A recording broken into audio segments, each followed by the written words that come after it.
आलोक जी, मैं आपका रुख करूंगा। ये समझना आपसे अब जरूरी है कि अगर सब कुछ ठीक है, जिस तरह से यहाँ पर टूटू जी ने बताया कि भाई इतनी ज़्यादा परेशान होने की ज़रूरत नहीं है। हाँ, BS4 तक की जो गाड़ियां हैं उनके मेंटेनेंस पर अब थोड़ा सा ख्याल रखना होगा।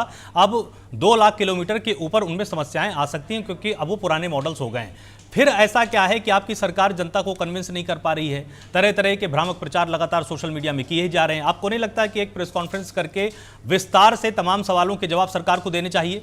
शुक्ला जी, लगातार सरकार की ओर से इस मामले में हरदीप पुरी जी का,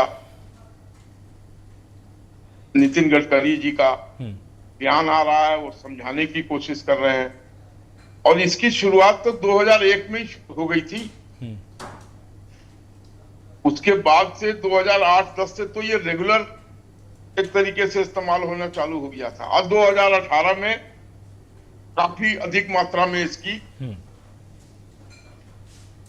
सप्लाई शुरू कर दी गई और लोगों ने इसको इस्तेमाल किया। ये क्या हुआ कि अभी एकाएक 3 महीने के अंदर ये एथेनॉल जो लगातार इस्तेमाल हो रहा था और विश्व के सबसे विकसित देशों में दशकों से इस्तेमाल हो रहा है। अमेरिका से बड़ी इकोनॉमी और अमेरिका से बड़ा टेक्नोलॉजी किसके पास? ब्राजील में हो रहा था, अभी भी हो रहा। हाँ, अभी जो टूटू जी ने समझाया उससे मेरी भी कुछ डाउट्स क्लियर हो गए कि देखिए जो मशीनें पुरानी हैं, मतलब जो इंजन पुराने हैं, उसमें कुछ एड ऑन मिलाना पड़ेगा। देखिए, जब पहले जमाने में जो लोग स्कूटी या मोटरसाइकिल या इस तरीके की चीजें रखते थे तो जब वो पेट्रोल भरवाते थे तो उसमें ऑयल भी मिलाते थे, टूटी ऑयल बोलते थे उसे। हाँ, अब पता नहीं कि शायद उसका इस्तेमाल बंद हो गया है, मैं पूरी तरीके से आश्वस्त नहीं हूं। उसी तरीके से इन्होंने कहा कि इस एथेनॉल के साथ कोई एडिटिव्स मिलाना है। अगर वो नहीं अवेलेबल है तो यही टूटू ऑयल मिला दीजिए। लेकिन जो पुरानी इंजन है, जो BS4 वाली है, उनका रख रखाव पर ज्यादा ध्यान देना पड़ेगा, स्पेशली द इंजन पार्ट। इसका लोग राजनीतिकरण कर दिए।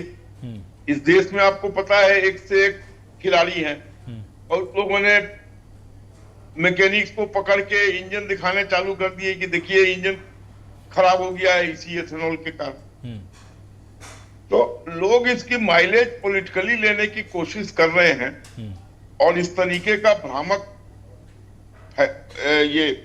भ्रामक समाचार फैला रहे हैं जिससे कि बीजेपी पर आंच आए। लेकिन ऐसी कोई बात नहीं। जब अमेरिका और ब्राजील इसका इस्तेमाल कर सकता है तो उनसे तो टेक्नोलॉजी में हम काफी पीछे हैं। लेकिन आज जिस तरीके का साउथ एशिया में कॉन्फ्लिक्ट चल रहा है, इससे ये सारी चीजें आनी बंद हो जाएंगी। तो हर देश ढूंढेगा कि भाई कुछ ऐसा करें कि क्रूड इंजन कम इस्तेमाल करना पड़े। उसका सबसे सुगम और अच्छा विकल्प एथेनॉल ही है। और ये देश भी कृषि प्रधान देश है, उगाएगा इस चीज को, किसान की आमदनी बढ़ेगी। 1.58 लाख करोड़ तो किसान अभी तक मुनाफा हो चुका है।